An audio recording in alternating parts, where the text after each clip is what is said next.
Today, we have the pleasure of speaking with Dr. Chris Newton, who is a war historian and a teaching fellow at the King's Institute for Applied Security Studies. He has a PhD in war studies and is also a former defense policy advisor. So, Chris, thank you for coming on the show. Thank you for having me. It's great to be here. Yeah. Can you tell us a little bit about the King's Institute for Applied Security Studies and what you do there? Yes. So essentially, I work for King's College London, and King's College London has the School of Security Studies, which houses both the Department of War Studies and the Department of Defense Studies Department. And the King's Institute for Applied Security Studies it's mainly housed in the Defense Studies Department, but essentially what we offer are online MA courses in international affairs and global security, and we've just launched an MA in security studies as well. But these are online. These look at, the course I'm particularly teaching on, the international affairs course. We do a whole mixture of military history, international affairs, international relations, and contemporary security and strategic issues as well. So it's a real good opportunity. If Wow. you can't do a residential master's program, then these online programs offer sort of brilliant flexibility. That's really cool.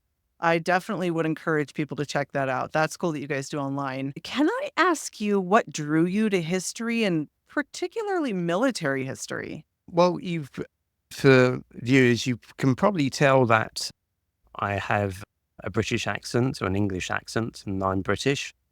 And what's first drew me to history was really kind of learning about, as I think most British people who get into history do, learning about the kings and queens and so forth. So it's really that kind of first sparked my interest in history. And just being fascinated about how they lived in the past and how differently it was to live in different periods of history. What drew me to military history in particular, I think the real kind of turning point, the real moment was the 50th anniversary of D-Day. And at that point, the TV channels were full of commemorative programs and events and so forth, as it was indeed this year, the 80th anniversary. But back then, I don't know, I was just fascinated by the stories and just Right. what they went through at that time. And, it's just completely unfathomable now that, Yeah. that people went through such extreme events. So it was really from there that drew me to military history. And then I watched various documentaries growing up. Oh, yeah. The World at War is perhaps your viewers might be familiar with. In terms of American documentaries, the Civil War, that was repeated quite a bit in England, and I watched that. And from there on, then I became interested in it, through school, and ended up studying at King's at university. That's very cool. And, just from an American point of view, too, we also a lot of us seem to get into history studying, Agincourt and the kings of England. And then you kind of inevitably come across the military struggles, and that just sucks you in, so that totally Yes. makes sense. That being over in England, you would get in that way too. So I guess the number one question, you probably get this a lot. One of the questions on everybody's mind is World War III, the potential for World War III. Are there any particular events that you see happening right now that you think deserve more attention because they kind of led to one of the world wars that we should be paying more attention to? In terms of today, in terms of the contemporary events or back then, so yeah, Yeah, could a yeah. world war yeah, like, are things happening right now that could lead to another world war that's Oh, like definitely. Especially now, we are going through the most dangerous time since the Cold War, or the end of the Cold War. And there are various events, especially over the past few years, and they're all beginning to interlink as well, which is not good. So you have, the Russian invasion of Ukraine and the growth of Russian military ambitions and Russian expansionism. So you have, that, a conventional war in Europe, the kind of war that we haven't seen for a long while in Europe. And it's between, nuclear power and another European state. So that's extremely concerning. And the, potential, Putin keeps, threatening, nuclear weapons and so forth. And, Yeah. and that has the potential to really escalate. Then you have, of course, the what's going on in the Middle East with, the 7 and 10 attacks, the Hamas attacks on Israel, and then the subsequent Israel-Hamas war, which that in itself has expanded, is expanded into a confrontation not only between the Houthis in Yemen, a faction in Yemen, and Israel, but also it's drawn, the UK, the Europeans, the Americans into attacking Houthi targets because the Houthis are attacking merchant shipping. And then, of course, is expanded to a war in Lebanon as well, which has just happened over the last couple of weeks. And of course, you have Iranian attacks on Israel as well, one in April and one just a couple of weeks ago in the beginning of October. And there are other flashpoints as well, as the world's extremely dangerous at the moment. And there's, of course, China, which is, just mounted a drill blockade in an exercise surrounding Taiwan, which is very concerning. And then there's North Korea as well, which we're learning that North Korea has troops in Ukraine and they're providing technical assistance at the moment. But the speculation is that they're going to be used in the fighting as well. So all of these things, all of the various authoritarian powers, they're interlinking. They're gradually deepening their defense cooperation. And it doesn't, it doesn't look good. That's for sure. Well, I feel infinitely worse that. now having asked you that question. It definitely seems like it's not just, the war in Ukraine. It's not just one thing. It's all these things that you could easily be something that we look back on. Hey, this might have been part of what caused World War III or something like that. And the other thing I forgot is that the Iranians are also supplying, in particular drones to Russia to use in their strategic bombardments against Ukrainian cities and so forth as well. So everything's becoming interlinked, and it's worrying. Totally, it's worrying. Yeah. Let's just use like the less alarming word. Classic English understatement. Kind of similar question-ish, kind of in the same realm. Do you see any sort of? So we're studying the American Revolution in the first season of the narrative side of this podcast. So that's why a lot of these questions will kind of be tracking back to the American Revolution in Britain a little bit.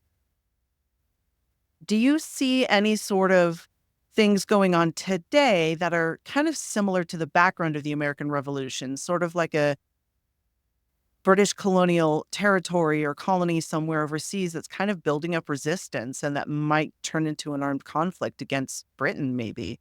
I'm curious. I don't think it's, what's happening in Britain, for example, or indeed the United States. I don't think it's reached the point, where you're worrying about something on that level. But there are certainly, there are certainly, as you're experiencing in America as well, there are certainly, big feelings of disquiet about how the political system and how politics and politicians in general are conducting themselves and are running government. And, we've had, over the summer, for example, riots in this country, which I think took place at the beginning of August, which were concerning. And that related to a specific murders relating to, poor innocent girls. But that was very quickly politicized. But there are Yeah. there are concernings. Politics is becoming both on both sides of the Atlantic incredibly sort of polarizing. Republican and Democrats. There's an increasing intolerance there in our politics. It's like Yes, I come from definitely. a conservative perspective, and sort of my concern is I don't want to be political or coming from a particular political perspective, but I'm concerned that there are certain perspectives and certain views which are just not tolerated, and people can't have civil discourse without one side calling each other kind of names, or slandering each other, racist and far right, particular kind of insults that are being used. And then there are equivalent, I suppose woke is the right wing insult Sure. on the left, for the left. So there, and of course you've had your problems with January the 6th as well, which was a concerning event.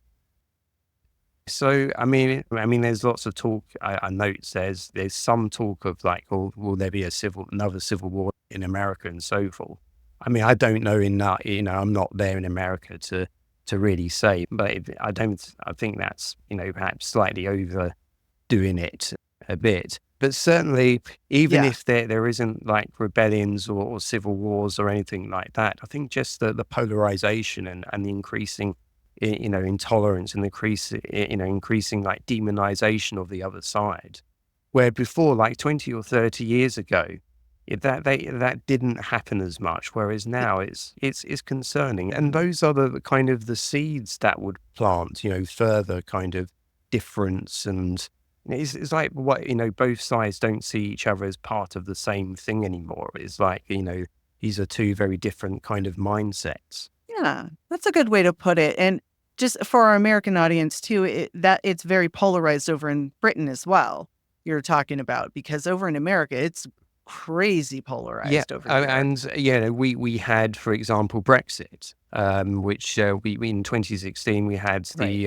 the votes. We were members of the European Union, and in 2016, a majority, 52%, voted against, and that has been extremely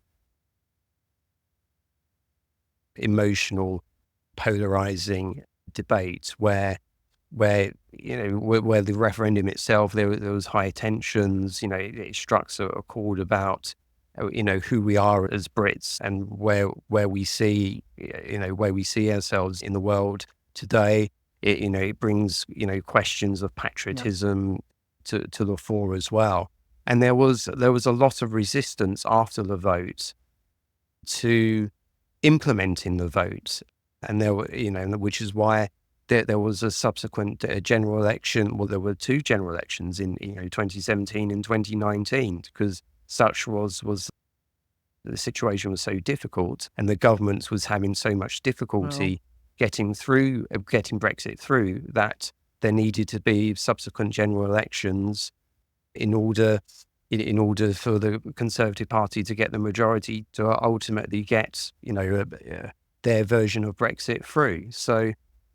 And it was a very fierce yeah. debate. It was it was extremely divisive, and we're still feeling the effects of that to this day, because the new Labour government are seeking to reopen what was negotiated, and formulate a new deal with the European Union. Mm. That'll be interesting to see the fallout of Yeah. that. I'm sure it's, only gonna serve to polarize people even more. It's so funny, kind of studying history for so long, I feel like historians, we try to get into the mindset of what it would have been like to live at a certain time in a certain place and how people thought, and it's almost like an obsessive thing when you study certain periods, and I always remember thinking in the early 20th century in Russia, the idea that you couldn't discuss politics at the dinner table. It was very divisive. And I always felt like, how is that?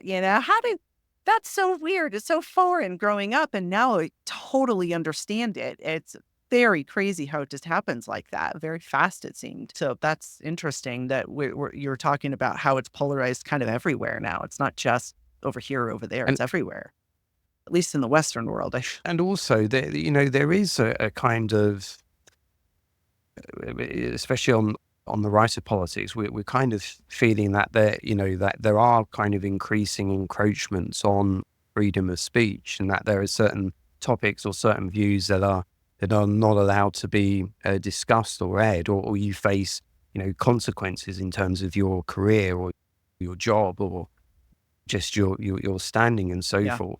And this is a particular debate that British and American universities are having as well, about kind of free speech, and is there is there increasing kind of shutdown of certain issues as well. And it's certainly as an academic absolutely. on my mind as well. Yeah, and it kind of does has an effect of almost discrediting some of the institutions that we've long looked up to, and the publications and the people doing studies. And I think that the idea of people can't have open discourse and a free exchange of ideas has really done a lot of damage to our trust in people that we've long trusted.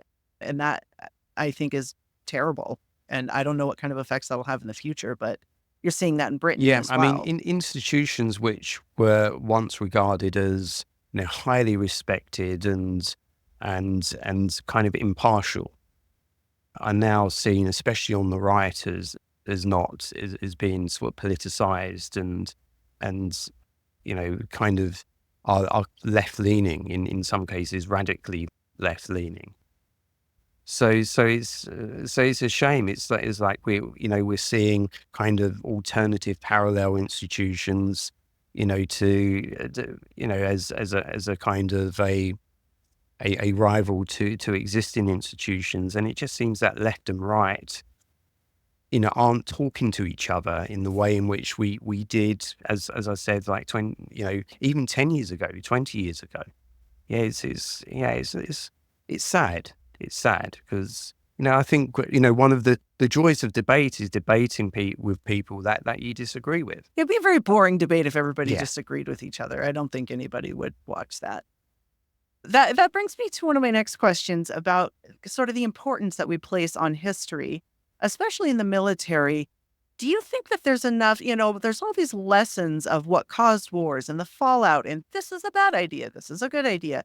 Do you think that today's current military system in Britain places enough importance on historians to kind of consult, or kind of how in depth do people have to know, generals and the like have to know history when they make these decisions, these policy I decisions? think I mean, it's a good question, and I think the answer is quite complex.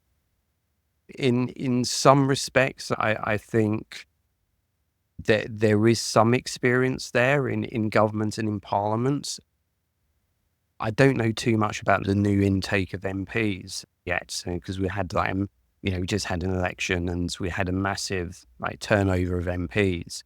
But certainly we do get some MPs with a good with military experience or interest in defence. I don't think it's correct to say that that doesn't exist. There is a cadre of MPs with that experience. And in terms of the last government, actually, in terms of just before they left government, and the Conservatives, they conducted a refresh of their foreign and defence policy, the integrated review. And that process was actually led by a historian, John Bew. But that's rare to have a historian kind of to lead on something like that. So in that sense, that's good. But I think for the most part, there is a general kind of ignorance of history. Defense, military affairs is not generally a high issue on the political agenda here. It is mostly the economy, health, health especially, education, immigration, crime is mostly domestic issues. We only really talk about foreign affairs when there's a war on, but we don't really talk about defense and much, and it's not much of a priority. So I think there is work to be done in terms of our establishments gaining both historical knowledge and knowledge of security and military affairs in particular. And it seems like it would kind of not work out anyways, probably, if you think about the slow pace that government moves already. If you added debates about history, like this is how it was in history, and that would turn into its own bureaucratic thing, and everybody just taking up time with that It anyways. did trigger something. We are increasingly having debates about history, but not necessarily kind of straightforward military history. We in terms of our political discourse. So as in the United States, slavery is becoming a big issue here, and historical slavery. I mean the slave trade and Britain's role in the slave trade, and certainly historical topics are becoming. It's like, they're becoming like culture war. I don't know if you've got the expression culture war there, but history is being used in the culture war sense. So the slave trade, should Britain pay reparations to, former colonies? That's been in the news this week.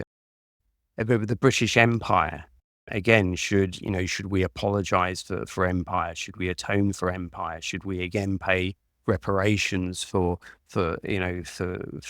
empire as well? And again, that's part of the polarizing debate, as I mentioned earlier as well. As there's strong opinions on both sides there. So yeah, I should have mentioned also, kind of, yes, there are other historical issues that are being discussed, but they're not being discussed in kind of a rational way. They're being used as a kind of political football, a culture war football. And you're right there to say, sometimes the injection of history into our politics is not necessarily a good thing. One of the questions I really wanted to ask you about was the so again, we're studying the American Revolution. So I kind of wanted to talk a little bit about the difference between today's type of soldier, which sort of changed after the Napoleonic Wars, where you got this kind of heroic patriot fighting for your country, versus before that, like in the American Revolution, where that sense of patriotism, at least among the British, didn't seem to exist. They were kind of hired guns that were kind of exhausted, and they fought well, but I kind of wanted to ask you your opinion about that, the difference in the type of soldier, and if they had been the type of soldier we have today, could that have affected the outcome of the war, the American Revolutionary War? If British Y- soldiers were kind of, the guerrilla warfare patriot, kind of movie-esque. Yeah, I mean the British had, a kind of a mixture of, it was a, professional, sort of regular, standing army, but they also had mercenaries as well, in particular German mercenaries. And actually, the interesting thing about the British experience is that the British maintain that. So even during the Napoleonic Wars, they do not succumb to the kind of mass conscription that obviously the French had adopted, but also the continental powers would eventually adopt. The British would eventually adopt conscription in the First World War in 1916. So the British has always been kind of resistant to that kind of, mass conscription, kind of, mass citizen army. Is only in the 20th century where that's happened. Would But as you're right, the armies of the 18th century, they tended to be kind of, professional, a mixture of professional, mercenary. We're not talking about raising kind of, again, mass conscript armies. Whereas, from the French Revolution onwards in Europe, you had the levée en masse, and you had mass conscription, and you had, patriotic kind of feeling from the Yeah. sort of French Revolutionary Wars onwards, although you do have a period in the early 19th century where they tried to turn the clock back, and you had a mixture of professionals and some conscription. But in towards the end of the 19th Mm. century, when you have nationalism, when you have social Darwinism, the conscription on the continent sort of came back. So those are the key differences. Would a British, would a kind of a British kind of conscript, kind of patriotic army have made the difference in the American War of Independence? It's difficult to say because because that was a rebellion. So Yeah. it's hard to say because it's, they're on the side of kind of, suppressing the rebellion. Yeah.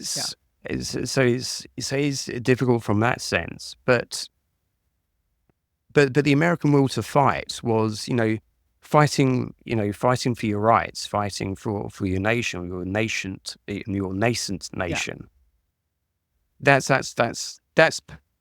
We had that yeah. patriotic spirit. We were able to be like, "Rah, rah, rah." We were very, very much kind of like the post-Napoleonic soldier, like today's soldiers where we're really fighting for our rights in our country. I mean, and when you're fighting for that kind of cause, that is a very difficult cause to fight against.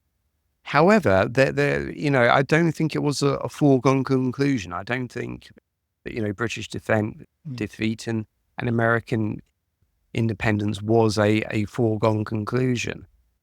There were problems in the Continental Army as well, and there were one of the British objectives was blockade, and the Continental Army had problems with supply, with weapons, with arms, and sometimes morale as well. They had problems with that, and Yeah. I think a key.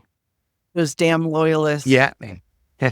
And the fact that you've got, there was a civil war dimension to that as well. But the other key elements, is of course British strategy. Did the British adopt the right strategy in that war? Was the focus on capturing cities the right way of conducting that war? Or should they have gone to try and destroy the Continental Army? And also a key element in the war was, of course, foreign intervention, the intervention of the French, the Spanish, and the Dutch, and the French in particular.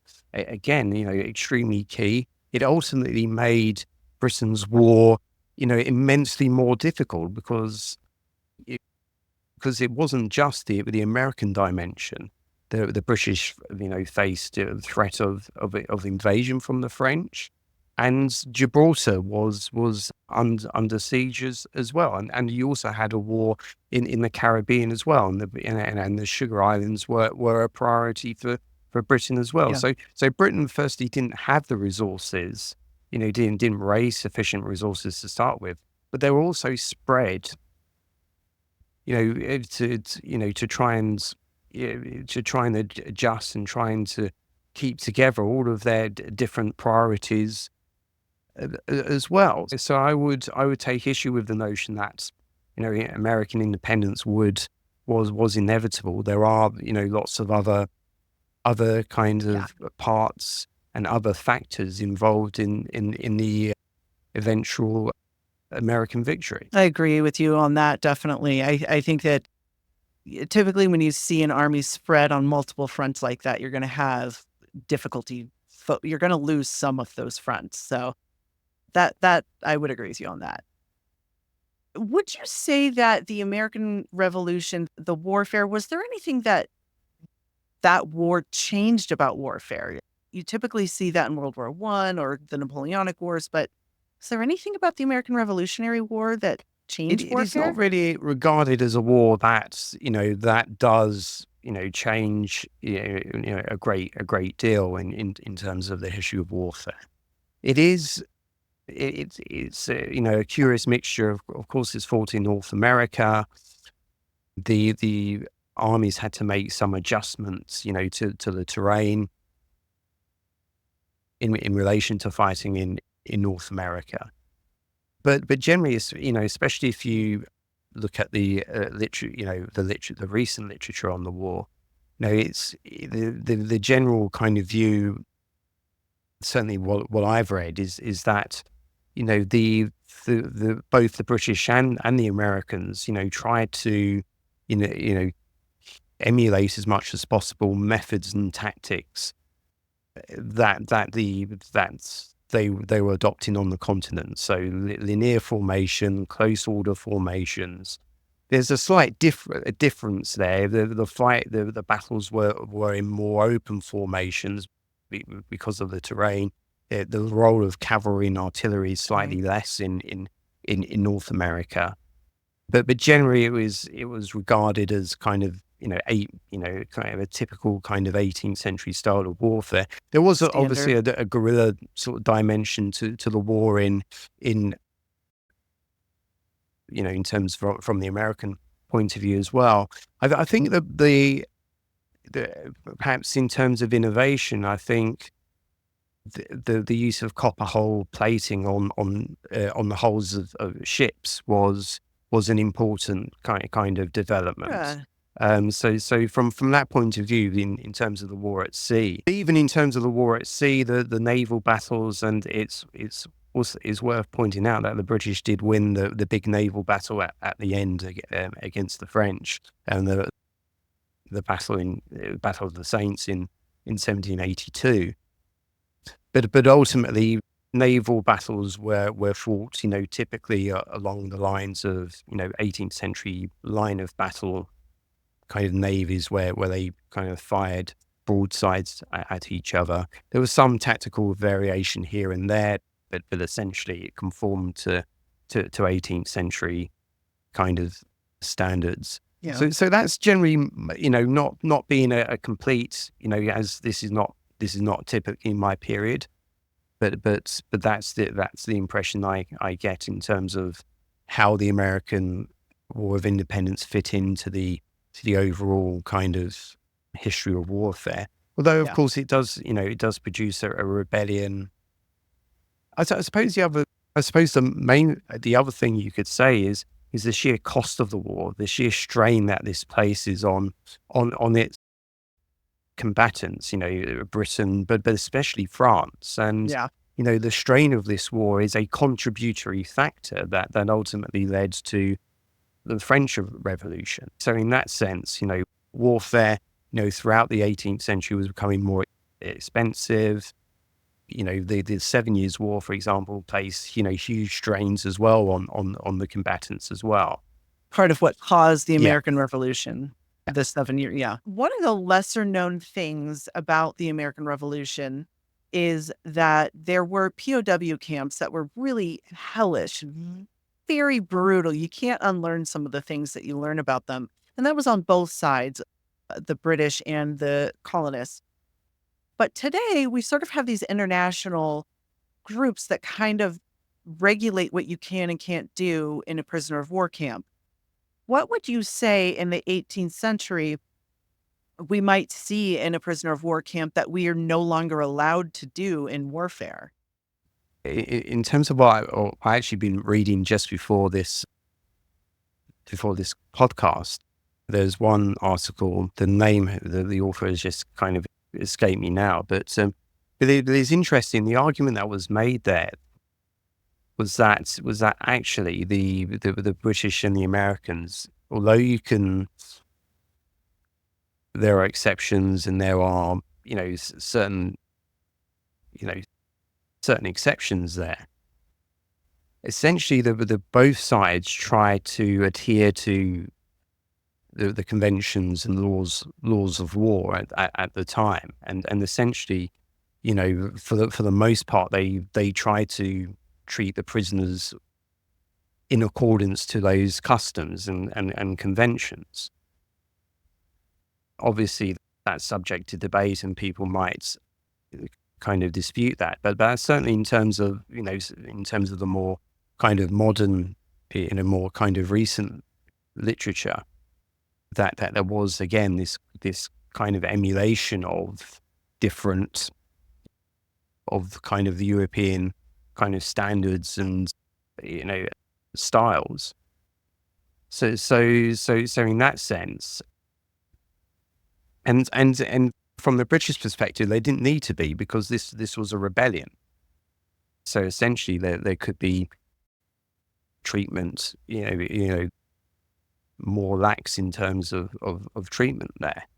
But of course, there wasn't the kind of the laws that we see now in terms of treatment of prisoners of war, that they must be subject to humane sort of treatment and so forth. And there was variation of treatment, as I said, during the course of the War of American Independence. But the curious thing about, despite the fact that we have all of these conventions today regarding humane treatment and how to treat prisoners of wars and so forth, the treatment of prisoners in the conflicts today, one thinks of especially the Russia-Ukrainian war and how the Russians are treating Ukrainian prisoners and so forth. Just in conflicts generally all throughout the world, those standards are not adhered to. So it raises the question of how do we get nations to adhere to standards, to those standards. So although the rules and regulations they're codified and they're tight in the 20th century, it doesn't necessarily mean that they're going to be adhered to, because the atrocities we've had. There was an atrocity sort of last week from the Russians, where they were where they stripped Ukrainian prisoners of war and then shot them. So in terms of making the comparison between the 18th century and the 21st century, and indeed the 20th century, despite the codification of laws in the Geneva Conventions and so forth, have things really improved? Certainly in the West, we try our best to adhere to them, but of course not every combatant, is a Western liberal democracy. Right, exactly. Yeah, that's really interesting. In some respects, it hasn't actually changed that much, and that's really tragic. Okay, so that's it for the history questions. I do have a question I like to ask all of my guests, where you study the 20th century Yes, warfare, if I yeah. remember correctly. You focus that. Okay, so if you had to pick one era, if you could only live in or study either the Tudor era or the 20th century, which one would you choose? Oh wow.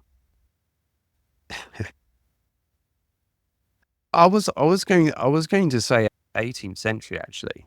I do Oh, I do find that period fascinating. I find I've always found, for example, Frederick the Great, a fascinating figure in a fascinating kind of military figure. And just again, just how wars were fought there, and it's a very understudied kind of period of military history, as well. definitely. In certain conflicts. I mean, American Revolution is studied a fair bit. So I would have, and it just seems a very interesting period as well to live in as well, with kind of the Enlightenment and all of the intellectual activity going along there. But I do like to answer your specific question. The Tudors or the 20th century. The adventurous side to me would I suppose I'd go for the Tudors, just because it's it's completely different and just Literally everybody Yeah, picks tutors. but yeah, it's just and yeah, I like to I like to go into London, and I always walk past the Globe Theatre, and of course, being at that time, going to one of Shakespeare's plays, at the actual time. I often try and learn like the handwriting of the period, but then I get distracted, I get too busy, and then I just kind of trying to forget, and then I just forget everything that I've learned. But one of these days, I'm going to crack kind of early modern English and actually learn. Because another kind of period that I'm fascinated in is actually the later 17th century and the Anglo-Dutch Wars.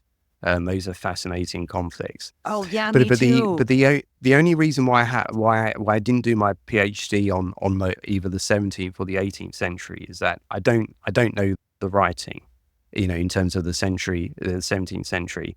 And in order to be good at 18th century military history, you have to be good at French.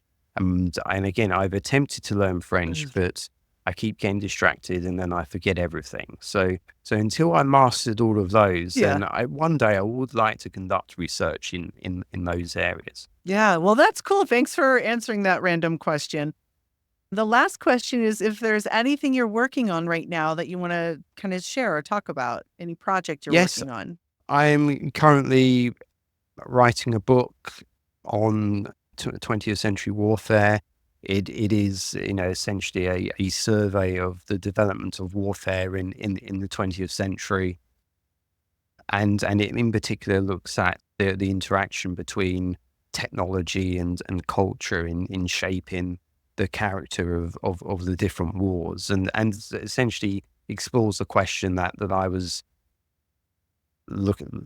talking about earlier, about kind of why warfare in this period has been so brutal, so ferocious, and why despite after in at the end of the Second World War, again you have all of these lessons of the Holocaust, and again these conventions that have been building up. Why did kind of, despite the more limited wars of the latter half of the decade, you still had, in terms of, there weren't total wars, there weren't wars of necessarily mass world wars, atrocities, persist as well. And it's those kind of questions that I kind of get into in the Very book. cool. When can we expect that, do you think? Probably, maybe late 2025, possibly 2026, probably, though. But yeah. Okay, definitely send me a Yeah. message or something when that comes out. I'd love to read it. Yeah. Okay. Well, thank you again for coming on the show, Dr. Chris Newton. I hope we have you on in the future. It was really a pleasure to talk to Okay. you. No, thanks very much. And, thanks for the invite. I really appreciate it. And it's been really great to talk to you as well.